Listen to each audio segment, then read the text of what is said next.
Happy Wednesday, everybody, and welcome to week 10 of the Iowa high school football season. You've got the Prep Football Huddle here. You've got KJ, you've got JJ. You're stuck with me, and we'll talk just a little about last week, but we'll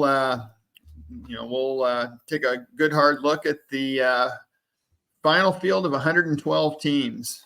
16 times 7. Is that 112? I think it is. So anyway, KJ, tell me about your soggy week 9 experience. Well, yeah, my week started Thursday, kind of. Originally supposed to cover Washington, Ankeny. They got about 12 plays in before storm front rolled in and just stayed around all night. Washington actually started out really enthusiastically, kind of holding their own the first few series. Ankeny had just ripped off like a 49-yard run into Washington territory. Really the first real big game that they had, and then that got washed away. I did do, if you go to the Gazette.com, you can see a story I did from Thursday night, talking to Eric Addy about the first year under his tenure at Cedar Rapids, Washington, kind of how they look to turn things around and how this first year really has been a good building block, a good cornerstone, good numbers, more wins than a year ago. Even though when play resumed, Ankeny dominated on Friday when they came back into town. But you can see that story about how Eric Addy views that first year, and then where they go from here. Friday, much better weather, as everybody knows. I went out to Van Horn for the 3A battle between Benton Community and Williamsburg. Battle for the district title. Both came in undefeated in district play, and Benton Community came away with a 21-0 victory. I tell you, if you are looking past Benton Community, I think you're going to be in for a big surprise. Of course, they've got a rematch with Solon, which is going to be a really tough game right out of the gates here in the 3A playoffs. But Benton's defense really, really impressed me, the way they were able to turn away Williamsburg. Williamsburg even had opportunities first and goal inside the 10 a couple times and saw nothing out of it. The Benton defense kind of bowed their neck and really able to contain and match up with people. You saw their rush game, their run game do some damage. Carson Nolan, Dylan Lefevre ran for 3 touchdowns. I tell you, he's got a good line in front of him, right? And if they're in goal line situations, the Bobcats are a tough team to stop because they have a very good, experienced and physical offensive line, and then you've got Lefevre, who has a very good nose for the goal line. So that's a good formula, and it paid off all 3 times for him against Williamsburg. And then you mix in the athleticism of Carson Nolan. Even though they're going to be a heavy ground game type of team, knowing what's coming and stopping what's coming, 2 different things when it comes to Benton Community. And you saw that against Williamsburg, and you'll probably see it in each game, that they play in the postseason. Of course, they've got a big hurdle to clear with Solon in the first round. Benton has beaten Williamsburg. They've beaten Solon. They played Both Mount were top Vernon to a ranked when they 2-point beat game. them, by the way. What's that? Both were top ranked when they beat them, by the way. Yeah. Yep. They played Mount Vernon to a 2-point game. They lost to Clear Creek, which, as it turned out, is certainly a forgivable loss after, Right. The season that Clear Creek Amana has had. Mm-hmm. Are we, quote unquote, sleeping on Benton? Because I think just not common sense, but human reaction would be to think that Solon would beat them Friday, but maybe not. Yeah, I don't know. I think you could really probably flip a coin. I always think back to last year's, when Williamsburg went to Solon and Solon knocked them off in the regular season, and then Williamsburg beat them in the postseason. You kind of look at that where there's a lot of evenly matched teams. It just depends on how that night goes. We could be sleeping on Benton a little bit. I know some of their players not necessarily I don't think they care if people are sleeping on, because I did kind of say, you think maybe people have overlooked you a little bit, and maybe, but they're not too worried about that. And it's just kind of tough because all those teams are so good in this area. Yeah. And I'm really surprised that Benton and Solon got teamed up the way they did. But when you look at the teams that you mentioned, Solon, Benton, Williamsburg, Mount Vernon, Indy, who plays Williamsburg in this first round. I mean, I think those are teams that are very, very good. I think they're very, very close, and games can go either way. So yeah, and maybe it's just a part of tradition. Solon's a traditional power. Williamsburg has become that. Benton's always good, but they had some years there where it kind of dropped down. They had some years where there was 1-8 and 2-7s, but then the Cale Goodchild coming back. They've really the program over the last 6 to 8 years probably is really kind of resurged. Yeah. JJ, tell us about your week 9 journey. Cedar Rapids Prairie and Iowa City West. First time I've seen West. 28-21 final for Prairie. 21-0 lead at halftime, and West got right back into it in the second half. Assuming there was some sort of paint peeling halftime speech from West coach Garrett Hartwig. It sure seemed like it. But Prairie was able to run the football at will, over 300 yards, and ultimately that won the game. And West played without, star receiver Mason Woods, who's out with an injury and may or may not play. I think it's still kind of open-ended for its playoff game Friday night. So, and then the mathematicians went to work, right?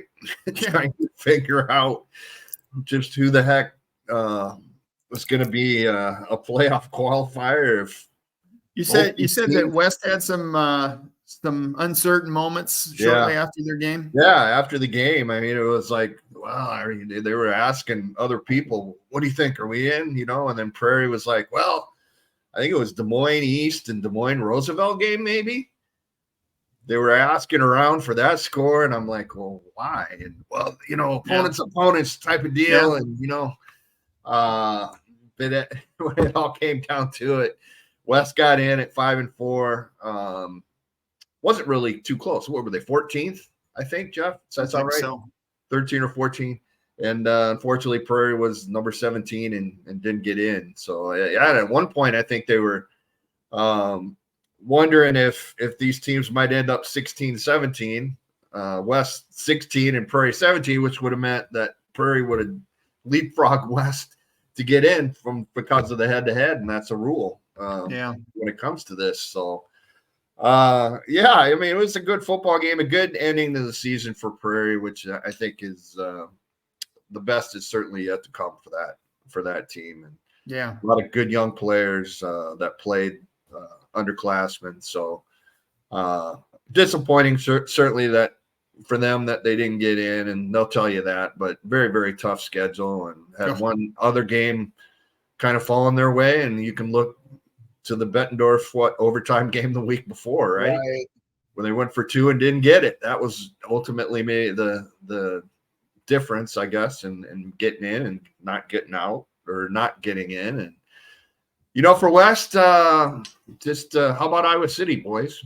All four schools representing the city are in the round of 16 here. All three 5A schools made it.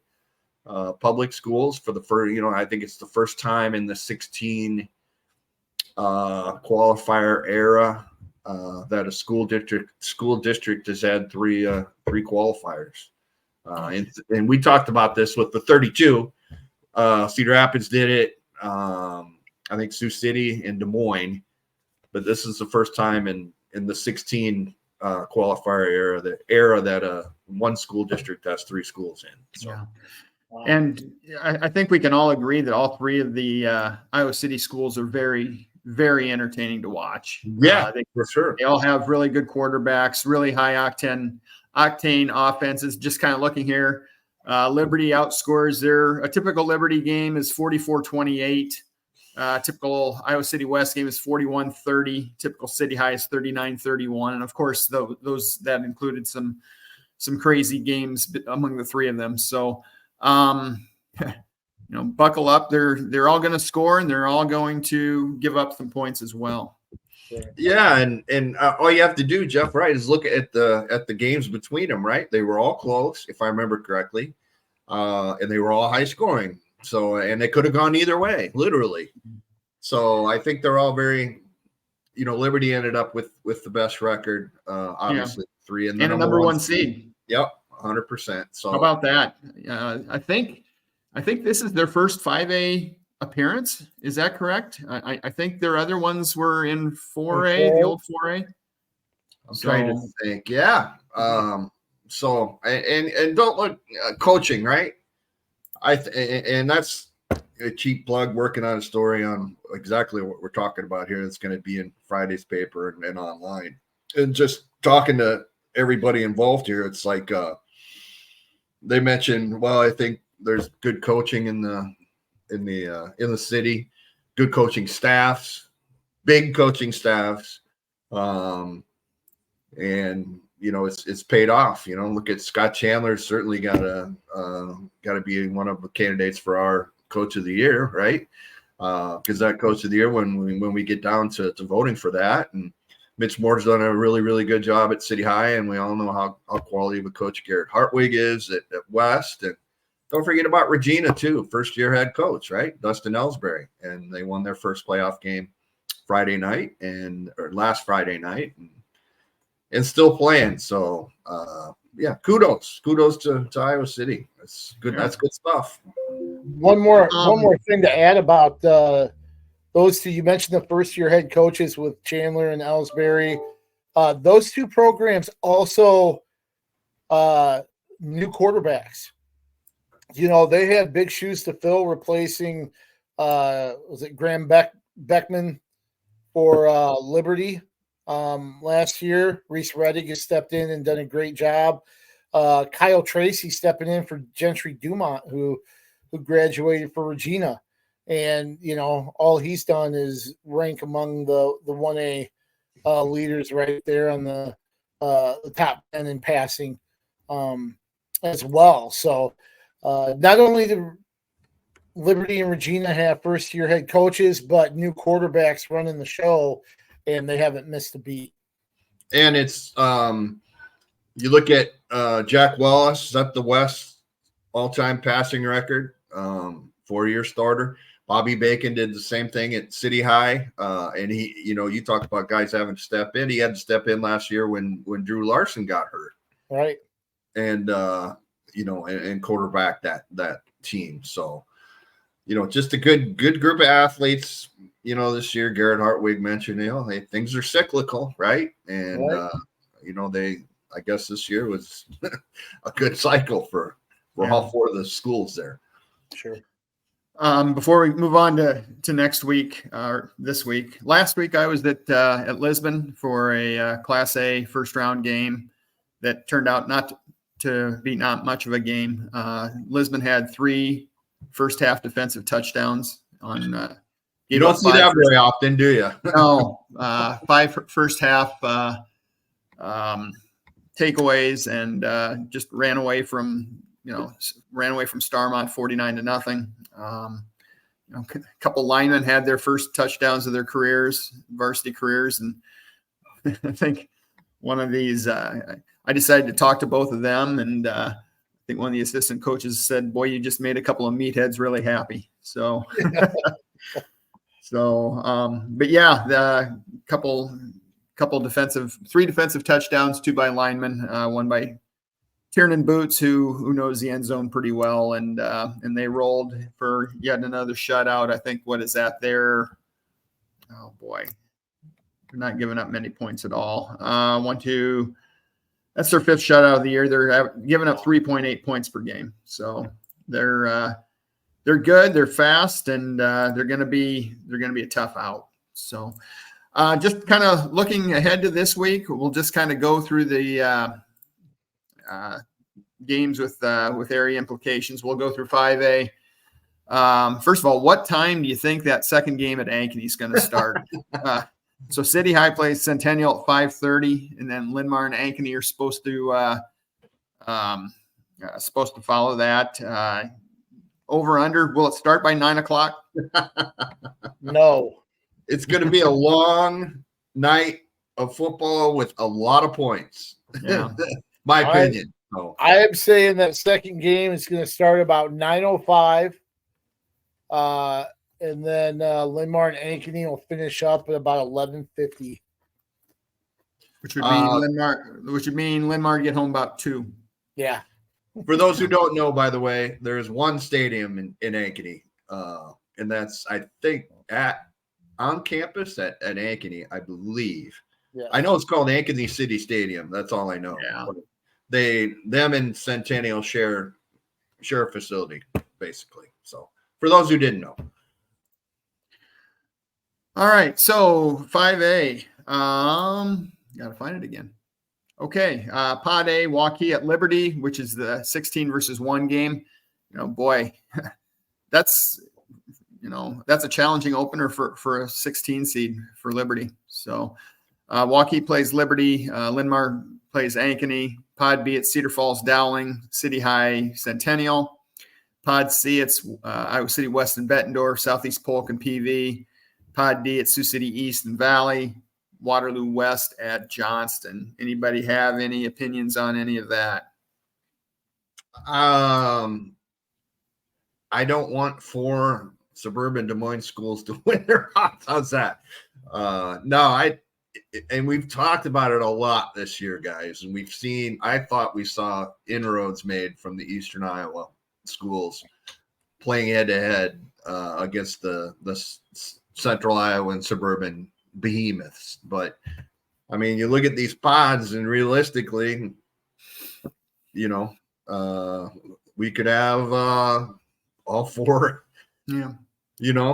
I think 4 suburban Des Moines schools getting in again in the semifinals, and I guess realistically we could have at least maybe a couple of Eastern Iowa winners in the pods. So let's Pod C would be the best opportunity to shut Suburbia out. Bettendorf and Pleasant Valley are both in that.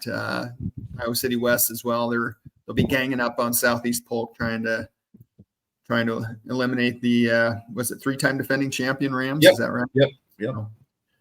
KJ, any thoughts on 5A? Well, first off, just to go along with, just to follow up on Pod C, I know you said that might be their best chance, but I'm getting a West Des Moines Valley vibe out of Southeast Polk coming over to Pleasant Valley.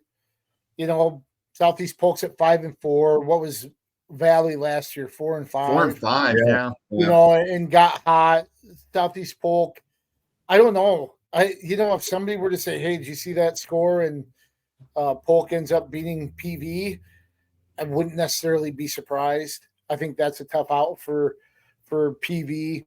And then I think City High Ankeny Centennial is going to be a high scoring game there. And we've seen it multiple times. It might just come down to a 2-point conversion attempt when it's all said and done. So we'll see there. maybe if it comes down to that, maybe they'll just kick the point and go to overtime and make that second game even later. Would that be something? Would that be Go ahead. 4A, Pod A, Fort Dodge North Polk, Xavier's at Norwalk in what'll be a really good ball game, I think. Pod B, Newton's at Decorah, Western Dubuque at North Scott. Pod C, Clear Creek Amana at Pella, Waverly Shell Rock at Gilbert. Pod D, it's Ballard at Lewis Central, and ADM at Spencer. Just looks like a really balanced field, and I think there's you can probably say there's 6 to 8 teams in that class that go into this tournament thinking that they might be holding a big trophy at the end of the year. At least 6 to 8, right? Maybe more. Who knows? I wouldn't discount like Xavier making a run. And again, I think you look at these pods and it's like, could we have 4 Central Iowa schools coming out of this deal? I mean, Newton obviously will be an underdog at Decorah. My goodness, how far is that trip, by the way? But you can make arguments, I think, for multiple teams in each of these pods to get out of them and get to the semifinals. And I think, again, guys, we've said all along, 4A is made probably the most wide open, as it's been certainly in a long time, right? Yeah, I think so. And it's 167 miles from Newton to Decorah, by the way. Woo, baby. So yeah. Just a really balanced field. You hate to bet against Xavier. Western Dubuque's been in this position before. Lewis Central's probably going to come into the postseason angry and thinking they've got a lot to prove. And then you've got ADM with our friend Coach Winkowicz. Yeah, and I think they've lost twice, and both games were one score losses. So I think one of them was the Lewis Central, who's in there, kind of the top team in the top. Yeah, 30-27 to Lewis Central and 27-14 last week to North Polk, and they go to Spencer this week. Okay. And that'll be another long haul. So yeah. One thing I think will be interesting to watch that Xavier Norwalk game. One, it's the first time those teams have ever played. I asked Coach Schulte Saturday about whether or not that's a benefit or an advantage for them, because Xavier's defense can be kind of hard to manage the first time you're seeing it and everything. And of course, he gave the typical, I don't know, we'll find out kind of thing. I think that might work. It might help them a little bit, but the one thing to watch is how the linebackers kind of deal with Norwalk's passing game. They've got some athletes, including, Eli Robbins, and then, Luke Brewer, a sophomore. He's kind of a tight end, maybe / wide receiver. I think linebackers kind of covering him and how they do against the pass might be kind of might sway things a little bit in this matchup. Class 3A, Pod A, Clear Lake at Humboldt, Solon at Benton Community. Pod B is MOC Floyd Valley at Sergeant Bluff Luton, Sioux City Heelan at Nevada. Pod C is Assumption at Wahlert and Williamsburg at Independence. Pod D is Harlan and Algona and Carroll at Mount Vernon. I think the two games that really have our attention are the local games, Solon at Benton and Williamsburg at Independence. You guys' thoughts on those two? I'll be at Independence. So it'll be really, really interesting. Did Benton give everybody else the blueprint on how to stop Williamsburg? We'll see. There could be a lot of points scored in that game, boys, by the way. Indy likes to throw it around and has some really good athletes too. So that'll be a really good game, and obviously Solon and Benton again. And I'm looking at Pod D a little bit, guys, and it's Western Iowa and Mount Vernon. When you look at it, and we know Algona is without its quarterback. What is it, the Maskey kid? Yeah, going to Iowa State. He's out with an injury. His younger brother, a sophomore, is taking over. But I look at this for Mount Vernon with you take care of Carroll, and I think they probably are pretty decently happy with this draw, I would think. Yeah. 2 unbeatens in 3A, Sergeant Bluff Luton and Dubuque Wahlert. Wahlert was 5-4 last year. Sergeant Bluff Luton was 2-7. Wow. So both of those programs have just made gigantic steps this year. KJ, I'm sorry to interrupt. Go ahead. Well, I was just saying, we talked about long hauls. How long of a haul is it from Harlan to Algona? I'll effort that while you guys keep talking. That's got to be a pretty heavy trip. Boy, Wahlert and Sergeant Bluff Luton, I just wonder how tested Sergeant Bluff Luton has been all year. We know some of the teams that Wahlert has played in the district that they came out of. Out of those 2 unbeaten teams, I'm a little bit higher on Wahlert and what they've put together. Just kind of backtracking to Solon Benton a little bit. Who does that benefit? The team that won in the regular season, or the team that might have a little bit of a chip on its shoulder being knocked off? That was 21-20 in the regular season in favor of Benton. We might actually see a lower scoring game. Yeah. Might be the first one to double digits, given the way Benton's defense played last week, and we know what Solon can do. This might be a game where an individual kind of puts the team on their shoulders. And I'm looking at Eddie Johnson for Solon and what he can do offensively and defensively. And then Carson Nolan, the quarterback. He's really a dangerous weapon for them offensively, rushed for over 100 yards against Williamsburg. But he's a guy that makes a lot of decisions and is very athletic and fast. And one of those two probably will be the difference maker for their respective teams. All right, guys. Algona Harlan is approximately 2 hours and 40 minutes. Carroll to Mount Vernon is just about right at the 3-hour mark. All Highway 30, and that's, straight shot. Yeah, straight shot. That's all 4-lane now from what is it? From Mount Vernon to what, Boone? I believe that is 4-lane. Yep, I believe that's true. So, a little bit of travel in that. What's on the other side of Boone? Is it Ogden? Maybe is Ogden where it? Yeah, it might be Ogden. So does it go Ogden and then is Jefferson before Carroll? Yeah, I think. Yes, I believe so. All right. And then you wonder, all right, Algona to Mount Vernon, if that's the way it works out next week, or actually that's not all 4-lane. Although once you get from Algona to Fort Dodge, that's all 4-lane. That's probably about 170 miles. Let's see. MapQuest has it at 210. Oh, geez, I was way off.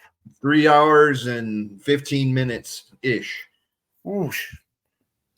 So if these were still the days that they played early round games in the dome, that would be a good dome game. Oh, 100%. The natural one, right? Yeah. So they reshuffle the deck now in the bottom 4 classes after the first round games. So we got Pod A is Western Christian at West Lyon, Central Lyon, George Little Rock at Kemper. And I suppose if we were still doing the group of death things, that one would suffice. Pod B, Greene County at Prairie State of Monroe, Mediapolis at Mid Prairie. Pod C, Osage at Spirit Lake, Crestwood at North Fayette Valley. Pod D, West Marshall at Van Meter, and West Burlington Notre Dame at Anamosa. And Anamosa came from way, way back to win this last week against Waukon, wasn't it? Weren't they like 3 or 4 touchdowns behind? I thought it was something like 40-14 at one point, maybe. Wow. I have to I'll effort that right now as you guys end up what, 46-40? Anamosa won that, I think. Let's see. It was it's right here. Or it was 46-40 was your final. And I'm looking for specifics here. It was 32-12 Waukon at halftime. Okay. And still going to the fourth quarter, it was 40-19, 40-25 going to the fourth quarter, and Anamosa scored all 21 of the fourth quarter points in the game. So, wow. Yow. Yeah. And, I think Anamosa's got a really good chance to beat West Burlington and get to the Final 8. So, North Fayette Valley Crestwood's a rematch that North Fayette Valley won earlier. I think the same for Mediapolis and Mid-Prairie. Mid-Prairie won that one. And Mid-Prairie's been playing really good ball. And I'll tell you, I was looking at this, and I don't know if there's an area team that's had better fall sports success than Mid-Prairie quietly. They're in the Final 8 in football. Their girls and boys cross country teams are both ranked in the top 2. Made it to state in volleyball, so they're having a really good fall. Wow. They've kind of flown below the radar football wise. Wouldn't you agree, boys? Yeah, they lost. They start 0-2 or 0-3. Did they start 0-3? And then haven't lost since. Yeah, and they lost the first 3, but it was Wilton, Regina, and Sigourney Keota, and they were all close games. So yeah, I know they have an outstanding running back. Hudson Ehrenfeld, I believe his name is. He's got like 20, 25 touchdowns the last I saw. So they've kind of flown under the radar. Could be dangerous. Yeah. So let's see. Yeah, they play Mediapolis, and they beat Mediapolis 24-8 on October 4th. So yeah, I'd say they got a really good chance to advance. So Class 1A, West Branch. You never say Cinderella and West Branch in the same breath because they're always so good. But boy, they pulled a big upset at Sigourney Keota in the first round. They got another formidable task coming up. They go to Grundy Center. Sumner Fredericksburg at Manson Northwest Webster. South Hamilton in Pod B, it's South Hamilton, Dike, New Hartford, Emmitsburg, South Hardin, Hinton ABCIG, Underwood at Trainer. Pod D, Regina at Woodward Granger, and MFL Marmac at Wilton. Yeah, how about that? It's I know a team full of underclassmen. West Branch was a new coach and it's presumably a new system. This will one that win last week over Sigourney Keota is one that'll, presuming that Grundy gets them, and that's a pretty safe bet. That's one that'll, I think, help the off season workouts go a little more inspired maybe this year for West Branch. That was a great win. And it's not just the win, but the way they did it. They went through a regular season where they're 2-6 and they're playing the number 4 team and they're down 14-0. I'm pretty sure before the first quarter's over. Do you know how easy that is to fold up the tent and check out and just wait? Just plan on when you have to turn in your pads and get ready for winter seasons. Yeah, really. When's the banquet? Yeah, exactly. Or just, hey, what do you got to do tomorrow? That kind of thing. And boy, you really have to tip your cap to coaches that kept them engaged and the players for saying, hey, we're not just going to go down with a whimper. We're going to fight until the end. And sure enough, it turned their way.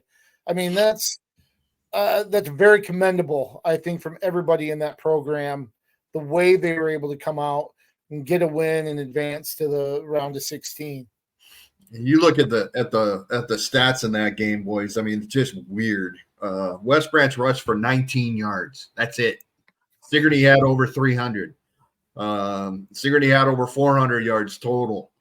But West Branch had a kick return for a touchdown, forced 3 turnovers, and we all know those are difference-making things, especially in the playoffs, right? So find a way. That's it. Yeah. We head to Class A, Pod A, MMCRU at West Hancock, Woodbury Central at Lamar's Galen. That's a rematch from a game that Galen won by a point early in the year. Pod B, Mount Air at ACGC, Riverside at Tri-Center. Pod C is St. Ansgar at Wapsie Valley and Nashua Plainfield at Macokota Valley. Pod D is Bellevue at Lisbon, Pekin at Madrid. Anything jump out at in any of those matchups or any of those quadrants?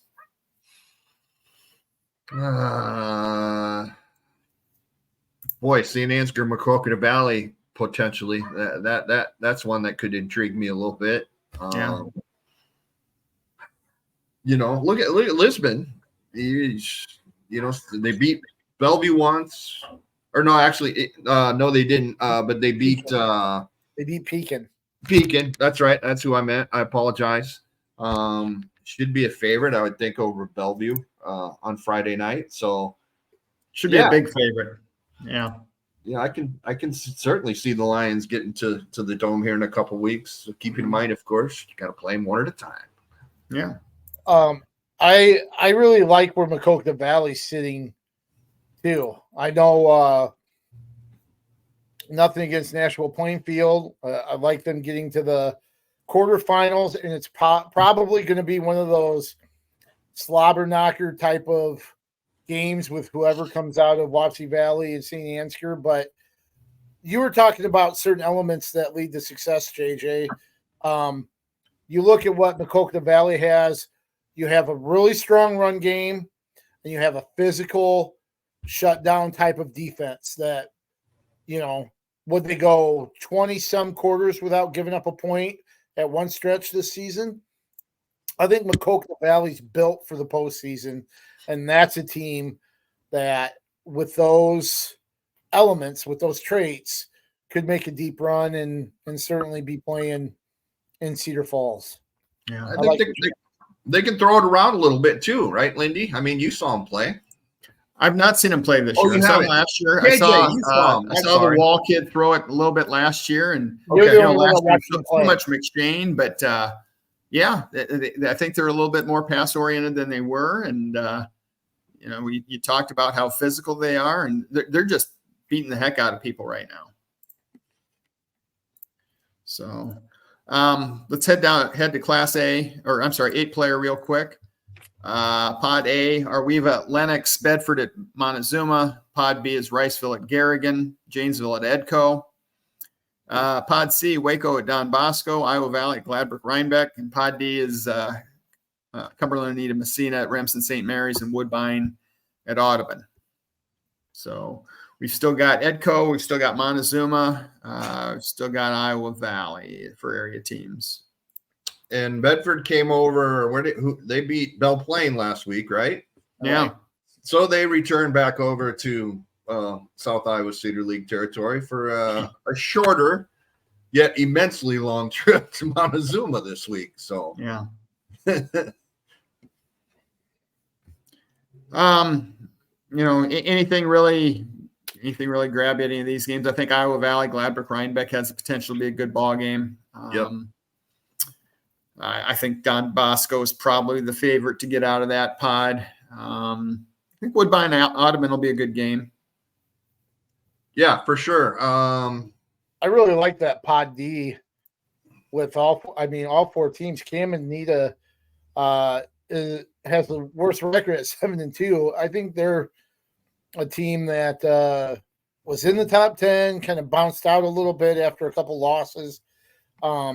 But they're a highly competitive team, and that's not a given for St. Mary's at all. And then, like you mentioned, Woodbine and Audubon could be kind of a fun game as well.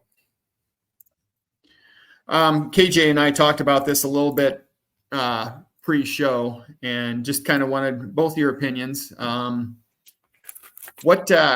think we're all in agreement that 5A, 4A, 3 are wide open. 2A, I think there's probably a top four that ahead of everybody else. Is there, if you had to pick one team in one class to win a state championship right now, who you got? Grundy. Begins and ends with Grundy for me. I just think they're that much better than everybody else in Class 1A.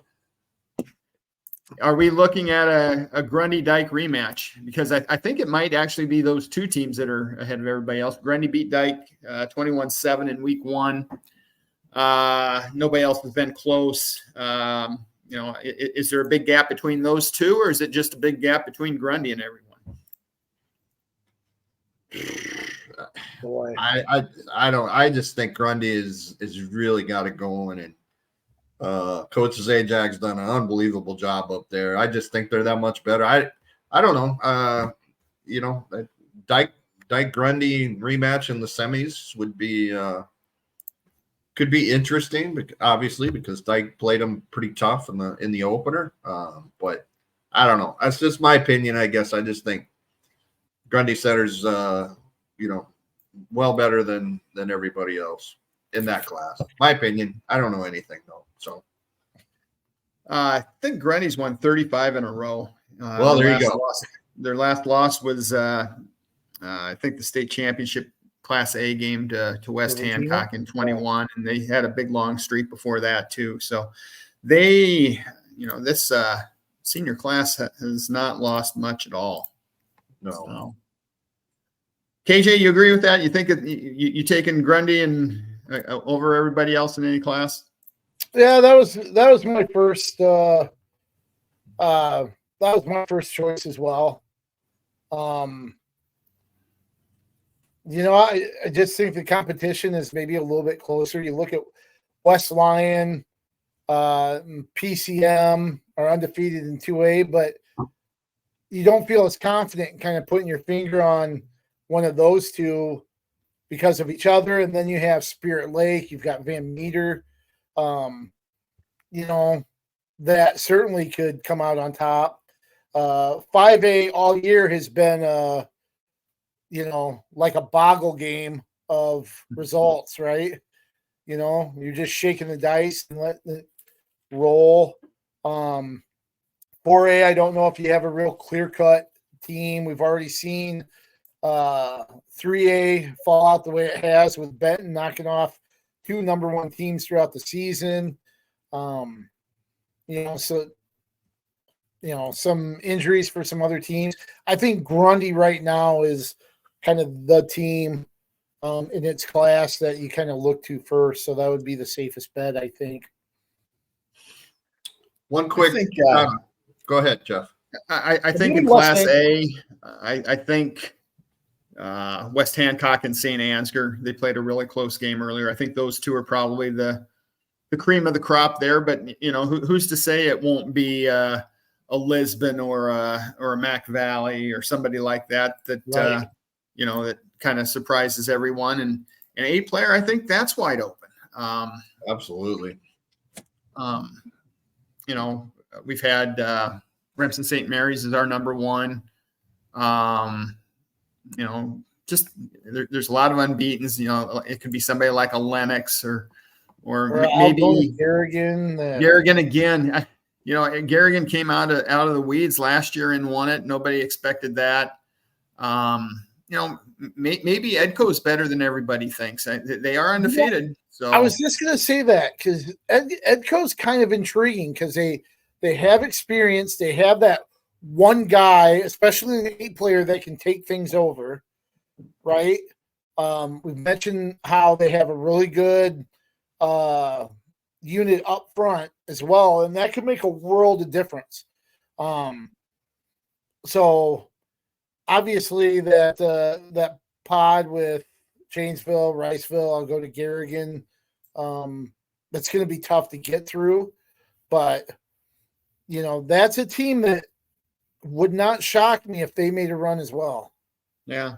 6 unbeatens in 8-player. We got Remsen St. Mary's, you got Lennox, you got Don Bosco, Garrigan, Audubon, and Edco. So why is that, do you think? Or is there that just that many teams, and teams are that spread out that they're not crossing paths? Right. There's they only play one non-district game, I think, in most 8-player districts. So the district champs are usually, a lot of the district champs are going to be undefeated overall, and there's just more of a disparity, I think. The good teams are so much better than the average teams, which are so much better than the bad teams. You just see the scores that we saw that in one of our districts. Yeah. So I think that has a lot to do with it, and just like you said, KJ, just the bigger districts. Sure. Guys, I look at teams. Remsen St. Mary's is such a tiny school. I think the enrollment's under 50. Yeah. And you look at always being really good in football and regularly being a state qualifier in basketball. That's pretty impressive. I've kind of heard that maybe their days are numbered as far as existence, because, like you said, the population. I don't know what would happen if maybe they combine with Lamar's Galen. I don't think Lamar's and Remsen are too far apart. Maybe they would combine those two Catholic schools. I don't know. Nathan Ford, our producer, by the way, gave us a little tidbit of information. The stadium in Ankeny is at a middle school in between the two high schools. So there you go. Which used to be the high school. So there you go. Yeah. Oh, boy. Where are you guys going to be next on Friday night? I am going to be in Fort Dodge for state cross country. How about you guys? I'm going to be in Mount Vernon welcoming the Carroll Tigers and assistant coach Steve Schabel, a former Buena Vista University football player and track standout. And I'll be there, probably nestled up next to Dave Ryan and the rest of the Mount Vernon Mustang crew in the press box, and looking forward, because this will be my first trip to the newer stadium. Last time I was there, they were still playing in town in what is now what was the rec center, I think, at the time.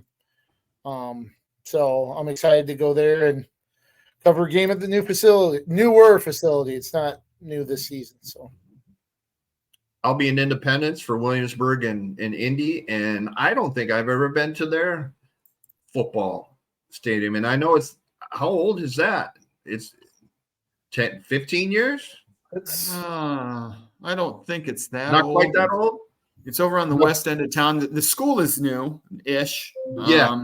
It's a really nice new complex. They got turf, and they've got the lights when the team comes out. And I don't know if they still have the girl running out on the horse, but that is by far one of my favorite traditions to ever have witnessed, when they brought the Mustangs sprinting out across the sideline with the team following. That was the coolest thing I think I've watched a high school pregame tradition. So it always gives me a little bit of PTSD. It gives me some PTSD because I grew up on a farm with quarter horses, and I got on one when I was 5, and it took off, and little Jeff ended up on the ground in a hurry. Oh boy. Yeah. No broken bones or anything? No, but I was not a happy little kid. So yeah, that is a neat deal. That thing gets out, the players are running out, and the lights are flashing, and here comes this horse with this girl on it. Nice. So you're not big into gambling on horse racing, is what you're saying, Jeff. It gives you the heebie-jeebies. Yeah, I got you. I can understand that. I'll stick with the greyhounds. There you go. Not a kid. Before we close shop, any final words? Looks like the weather's going to be pretty good Friday. Yeah, after our 1 or 2 inches of rain tonight, we're taping this on Wednesday, and then it's going to feel like football weather finally. It's been an unbelievable season so far, minus poor KJ last week on Thursday night. But right. weather-wise, I mean, it's been perfect, and it's going to feel like football weather, I think, Friday night for everybody. So, yeah. So just to let people know what we have in store, if you look at the Gazette.com, you'll see our final 5A, 4A, 3A rankings that Jeff Linder has put together for us. That'll wrap up our rankings for this season. We'll have we've had four downs. Our final 4 down segment of the season is posted at the Gazette.com. I'll have some capsules of our area games this week posted tonight. Jeff, you're working on a feature with the Iowa City teams who have all qualified, and that'll be up at the Gazette.com. So make sure to visit our website to view all of our prep football content. Not to mention, follow Jeff Linder. He mentioned he was at cross country, or he's going to be at cross country this weekend. He's got him and some correspondents have covered the volleyball postseason, which begins Monday. The state tournament begins Monday at Coralville. So make sure you get to the Gazette.com, IowaPrepSports.com to view all that content on football, volleyball, cross country as we come into the final stretches of the fall seasons. Yeah, it's not going to be long till we've got our preseason stuff for wrestling and basketball. So that's for sure. Yeah. So, all right. Well, for KJ, for JJ, for me, for Nathan Ford, thanks as always for producing this puppy. And this is that for this week. And I think if there's a podcast next week, it'll just be the other 2 gentlemen here, and we'll catch up with you soon.